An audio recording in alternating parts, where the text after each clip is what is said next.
ᱦᱚᱸᱜᱼᱚᱭ ᱡᱮ ᱫᱤᱥᱚᱢ ᱡᱟᱜ ᱨᱮ ᱥᱟᱶᱛᱟ ᱮᱵᱷᱮᱱ ᱫᱟᱬᱟᱱ ᱠᱟᱱᱟ बेंगल बिहार उड़ीसा आसाम झारखंड त्रिपुरा कना मेनखान पुरुलिया हिजू के को बंदोइन कना किछुगान आबुरेन होड़गे किछुगान को मेने पुरुलिया नुई दो बॉयकॉट जोहार गे सनम दिसम होड़ को आर मिटे नवा खबर इदी कते हेज कना तो जतो को दिला बन ध्यान कते नेल तबन पे तो गति को नवा खबर दो ना गोटा दिसम रेन संताड़ को लगित गे कना तो गति को अबो संताड़ बन नेल कदा आडी दीर्घ दिन कन बन लड़ाई कना जहां दो ना अबो सरकार ठे अबो मांग बन खोज कना मेन दो ना अबो जहां धर्म कोड बन खोज कना तो उना बारे तेगे ना दिला बन आरो जहां बागमुंडी ब्लॉक रे ना डिपुटेशन को एमादा अबोरेन संताड़ बया को तो उंडे ना न्यूज कवर के तबना अबोरेन जहां बन बॉयकॉट कन ताहेना पुरुलिया डिस्ट्रिक्ट रे जहां अबोरेन सावता एबेन न्यूज तो उनी ना उंडे ना न्यूज है कवर का तबना तो उना गे नेल हचो पे तबना तो गति को अबो बन नेल गया आदि आयमा दिन खन अबो संताड़ बन लड़ाई कना जहां दना अबोना धर्म कोड लागित ते मेनखान हा उना रहा अबो दोष हेना खातिर ते नित हरिते उना धर्म कोड बाबो नाम कदा अबो दोष दो नोका मेना चेदा से अबो संताड़ हा संताड़ भितरी रे ना बारिया धर्म कोड बन खोजो कना जेहेतु आदि आयमा दिन खन अबो के लड़ाई चला कना उना खातिर ते ना बांग नाम कना तो हाँ बागमुंडी ब्लॉक रे जहां डिपुटेशन को एमक कना नुकु दुना कना को एएसए जहां दुना आदिवासी सेंगेल अभियान तो आदिवासी सेंगेल अभियान रेन दो बड़ाया बन अबोन जीत बोंगा मेने जहां दो सलखान मुर्मू गंके तो नुकु एएसए अभियान के ना दिला बन ब्लॉक डेवलपमेंट ऑफिसर रे ऑफिसर डिपुटेशन ओंडे को एमादा जहां दो ना आरो न्यूज तलाते अबोरेन द्रौपदी मुर्मू नुई ठे ना अरदास को दोहो किया से आले दो ना जहां मौलिक अधिकार हेना तलेया ओना मौलिक अधिकार एमाले में मौलिक अधिकार मेनते अब जहां सारना धर्म कोड ओना सारना धर्म कोड को खोजो कना आर संताड़ा जहां केजी खन पीजी हरिक को मेंदा शिक्षा व्यवस्था एमा हले में आर नुआ अबो भाषा तेगे जो किछु जेमन हुयुक मा जहां दो ना स्टेशन करे अबो भाषा ते अलाउंस हुयुक मा अबो भाषा ते कॉपी किताब हो ओलोक मा नो नोंकाना कथा को रोड होचोयदा तो इहों मेना गते को हितो सनम खय मारांग पद रे मेनते दो ना अबोरन राष्ट्रपति कन तबने अबोरन मिटन अबो जाति रेन होड़ जहां दो ना माननीय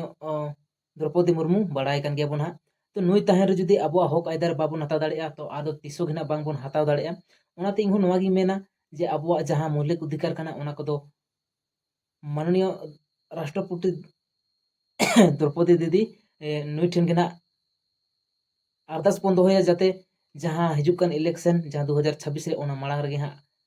फैसला कता बन मा आर ओना माड़ांग रे को नुकु डेपुटेशन को एमक कना जे फेक एसटी जहां अबोरन एसटी बांग कना को उनको हना एसटी को लायो कना से एसटी सर्टिफिकेट को बनाव का तको ना तो नवा फेक एसटी सर्टिफिकेट हो बातिलो मा निंकना कथा को रोड़दा आर अबो तो बन बड़ा गया जे आदिवासी तो पहल कन गया खाली बीर बुरु नाला झोला करे के बन ताहेना तो बीर बुरु नाला झोला रे ताहे कते होना जहां दो उनको अब आदिवासी को ताहन कना ओना दो ना फॉरेस्ट एरिया कना तो ओना फॉरेस्ट एरिया रे अबोरेन आदिवासी अधिकार को नाम मा नोंकना कथा को लाई कदा तो ओना को गिना दिला बन काटी बेस धाराती नेल चोय पे ताबोना जहां दो ना अबोरेन सावता बे न्यूज कवर का ताबोना तो दिला बन नेल संगे बन तो जतो को ध्यान करते नेल ताबोन पे ᱦᱚᱸᱜᱼᱚᱭ ᱡᱮ ᱫᱤᱥᱚᱢ ᱡᱟᱜ ᱨᱮ ᱥᱟᱶᱛᱟ ᱮᱵᱷᱮᱱ ᱫᱟᱬᱟᱱ ᱠᱟᱱᱟ बेंगल बिहार उड़ीसा आसाम झारखंड त्रिपुरा नौकाय दाड़ावा मेनखान मिटन आडी मारांग दुखिन बुझेवेआ ना पुरुलिया जगह रे आपे नुने गान आवाज राकाब पे चेष्टाया जहां दो इन ना दिसम हर नोय पासना को दिसम हटिन चापाट को कना मेनखान पुरुलिया हिजु के को बंदोइन कना किछु गान आबुरेन होड़गे किछु गान को मेनेआ पुरुलिया नुई दो बॉयकॉट अब बाबन सेन होचोया सारी कि इन नोआ इदि काते आपे चेलकान कथा पे दोहो दाड़ेया से सारी कि आदो नते दो बई हिजु तबना चेत पे लया दुनिया आदिवासी एक हो दुनिया आदिवासी एक हो लेना कारण दो बांग तहे कना मेनखान सावता एभेना दुख आज लैते बढ़ेना कारण दिसम दिसमे दाड़ान कना आबो को कथा के बहाय सदराबन कना तो नोडे नुकु बोन काटी बोन में कुली को सावता एभेन पाठा सेन खन अच्छा नोडे जहां गोगो को मेना पे दीदी को मेना पे जहां तिना बहा को मेना पे से जहां गुनी गुरीब को से गंके को सारी के सावता एभेन दुख बेला पे होया से बांग आपे को दुख कथा होया पे तो ठीक तो आंजम संगे आबोन सावता एभेन तो दुख बेला रे निर सुरु नवा गेताय कामी प्रत्येक टे होड़ा दुवरे लसत ताकोआ आकोआ दुख कथा आंजम लागित तो आंजम संगे के आबन तेहया जहां बयान कना और सावता एभेन जुदी सावता रे जनाम दाड़ाई कावदा सावता आयो जहां कना से धरती आयो कनाय नुई दो सावता एभेन दो बाय मेन कावदिया बेटा से बाबू आम दो नोते दो अलुम हिजुआ नोते दो चला में सावता एभेन दो सावता आयो से धरती आयो दो बाय हटिंग कावदिया ओना लगाते धरती जगत रे टुंडेंगोआ और ओना लगित दो जुदी को खोजेया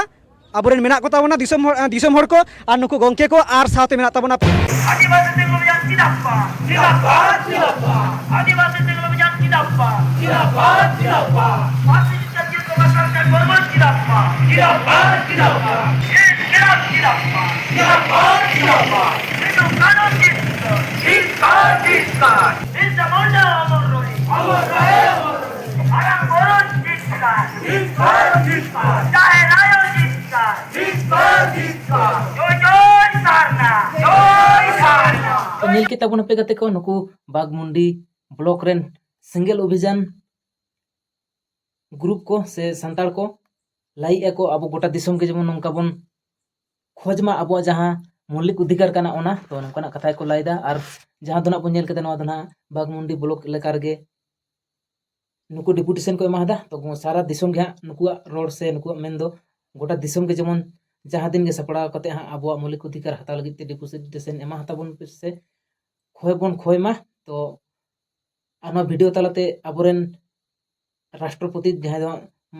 माननीय द्रौपदी मुर्मू नुइटे खोय बन हतावा जहां दो ना वीडियो तलाते गे ना से न्यूज तलाते ना जहां लगाते उनी सेटेरो मा अतेन ताबो मा अब जहां नवा आड़ांग तिना सुख से दुख रे मेना बना तो नवा गिना इहों मेना से खोजोगा जे जहां लेकाते ना अब मौलिक अधिकार बन नाम मा और बन हताव गया नेहती तो बांखाना अब भविष्यत दुना न्यूता दुतारो बांग जोर जुलुम कते अब जनाम भाषा भाषा बाबन हताव लेखान तो नेल के ताबन पे और गते को शेयर ताबन पे नवा वीडियो दना जास्ती को जास्ती शेयर ताबन पे चेदा से अब जनाम भाषा से जनाम भाषा लगी ते दोना जीवन दाना लगती पड़ा तो और बांग बिसी मेन कते ना वीडियो दो नडे मुचे ताबना तो दिलाबन मुचे रे जतो को ना सगुन जोहार